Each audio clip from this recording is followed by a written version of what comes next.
Hello kids, how are you all. आज हम सीखेंगे वाक्य कि वाक्य कैसे बनाए जाते हैं और वाक्य होते क्या हैं। तो हम स्टार्ट करेंगे अक्षर से, देन हम आएंगे शब्द पर और फिर हम लिखेंगे वाक्य। तो जैसे कि मैंने यहाँ लिखा र प्लस म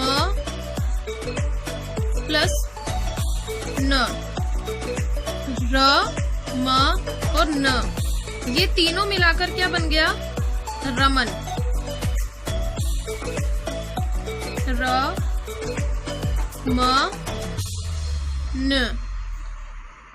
आप इजीली 3 लेटर वाले वर्ड्स जो हैं, 3 अक्षरों वाले जो शब्द होते हैं, उन्हें आप इजीली कैसे पढ़ सकते हैं कि आप फर्स्ट वाले को आप चाहे तो अपनी फिंगर से इस तरह से छुपा सकते हैं, एंड देन जो लास्ट के 2 बचे, जो बाद वाले 2 अक्षर बचे, उन्हें आप एक साथ जिस तरह से हम 2 अक्षर वाले शब्द को पढ़ते हैं वैसे नॉर्मली पढ़ सकते हैं। जैसे कि क्या लिखा हुआ है लास्ट में, म और फिर न। तो म और न मिलकर क्या बना? मन। अब मन पढ़ लिया है हमने, मन के आगे क्या लिखा हुआ है? र। तो र और मन, रमन। ओके, इस तरह से ही बना रमन। इसके बाद हम लिखेंगे जैसे श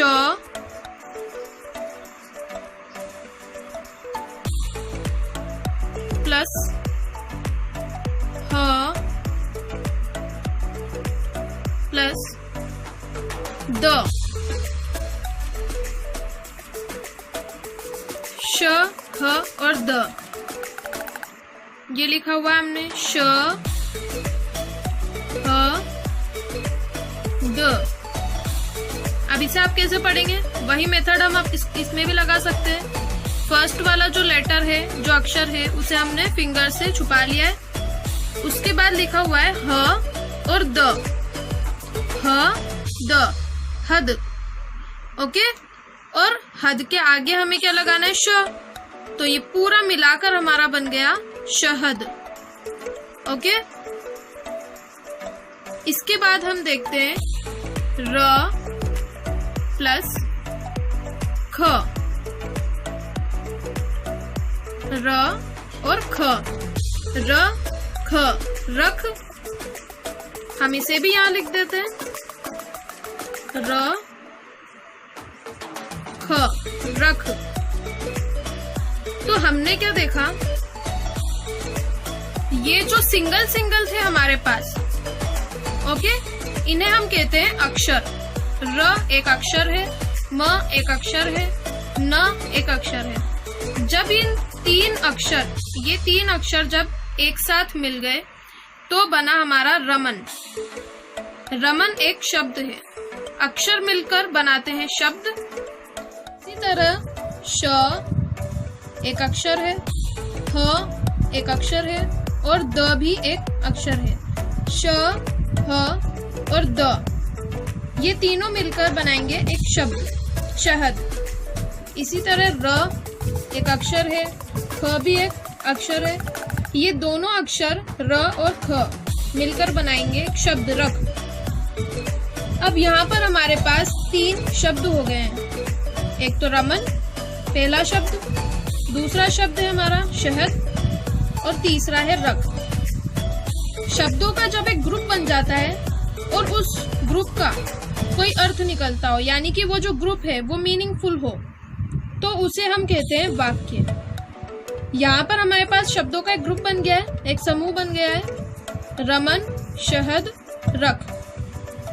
ये जो ग्रुप है इसका एक मीनिंग भी निकल रहा है। क्या मीनिंग निकल रहा है? कि रमन को शहद रखने के लिए कहा जा रहा है। ठीक है, तो ग्रुप बन गया है, साथ में इसके मीनिंग भी है, इसलिए ये है एक वाक्य।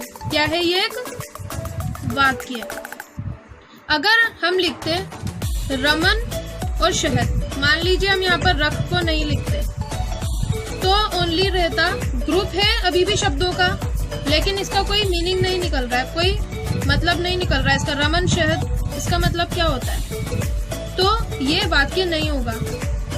लेकिन हमने लिखा रमन शहद रख, तो इसका एक मतलब निकलता है, साथ में शब्दों का एक समूह है, ग्रुप है, इसलिए ये वाक्य है।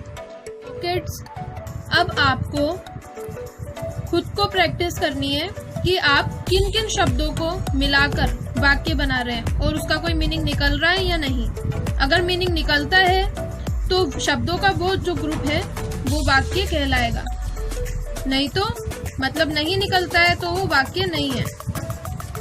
ठीक है, इस तरह से ये हुए हमारे 2 और 3 अक्षरों से जो शब्द थे बने हुए, उनसे बनने वाले वाक्य। अब आपको प्रैक्टिस करना है। Okay, so all the best.